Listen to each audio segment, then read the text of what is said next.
avec Fréquence Plus. Surprenez votre famille et vos amis grâce au grand chef de Bourgogne-Franche-Comté. Cette semaine, je suis à Arbois dans le Jura, toujours en compagnie du chef Gaël Sanchez dans les cuisines du restaurant La Table de Pierre au domaine de la Pinte. Bonjour chef. Bonjour Charlie. Et toujours devant cette magnifique vue en ce mois de septembre où là aussi, ça y est, les vendanges ont été faites, ça s'est bien passé.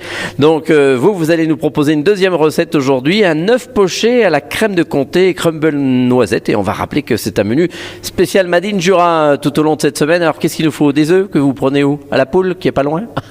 À la Poule qui est juste à côté, exactement. Et il nous faut surtout beaucoup de comté. Ah oui. Et oui, ici on se sert à la fruitière du haut plateau arboisien. D'accord. On va chercher pareil pour cette recette, nous allons prendre un comté vraiment fruité. On prend un comté prestige, vraiment au-delà de 28 mois. Oui, carrément. Oui, pour avoir... Vous tentez pas le 36? Non, on va pas aller jusque-là. J'ai peur que ça titille un peu. D'accord. Alors, une fois qu'on a le 28 mois. Alors, une fois qu'on a le 28 mois, on va commencer par faire un fond de volaille. Nous allons le faire réduire assez liant. À la fin, vous allez rajouter une crème épaisse, une crème entière, bien riche, dans laquelle vous allez... 35% comme chaque année. Voilà, c'est là. À la fin, vous allez rajouter dedans votre comté râpé. Pour 4 personnes, vous allez compter environ 450 grammes de comté râpé. Après, il faut rajouter un peu de savagnin typé. Vraiment un savagnin avec un bon goût de Jura, où on sent bien les arômes de noix. Qu'on trouve ici au domaine, je présume. Exactement. On vous conseille un savagnin. Après, une fois que vous avez réalisé cette sauce, vous la laissez réduire tranquillement. Vous réalisez à côté un crumble, une pâte à crumble classique avec toujours notre comté dedans. Un vieux comté toujours à l'intérieur, et des noisettes. Une fois que vous avez réalisé votre crumble, vous le refroidissez, vous le mixez et vous le laissez de côté pour le dressage. Une fois que vous avez réalisé votre sauce et votre crumble, il ne vous reste plus qu'à pocher les œufs. Donc un grand classique, il faut chauffer de l'eau, un peu de vinaigre dedans. Voilà.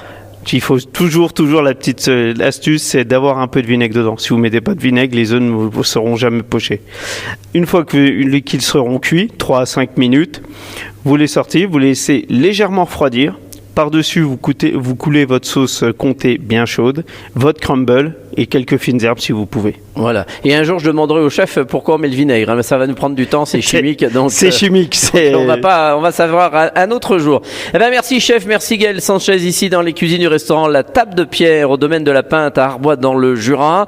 Vous le savez, vous aussi cette semaine, vous pouvez gagner un menu pour 2 personnes, un menu découverte avec un accord mets et vin. Alors vous envoyez le mot papille par SMS dès maintenant au 7 14 15. Papille au 7 14 15.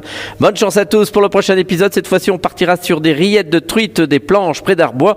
Et d'ici là, chouchoutez vos papilles. Chaque semaine, découvrez les meilleures recettes des grands chefs de Bourgogne-Franche-Comté. Du lundi au vendredi, à 5h30, 11h30 et 19h30, chouchoutez vos papilles. Fréquence Plus.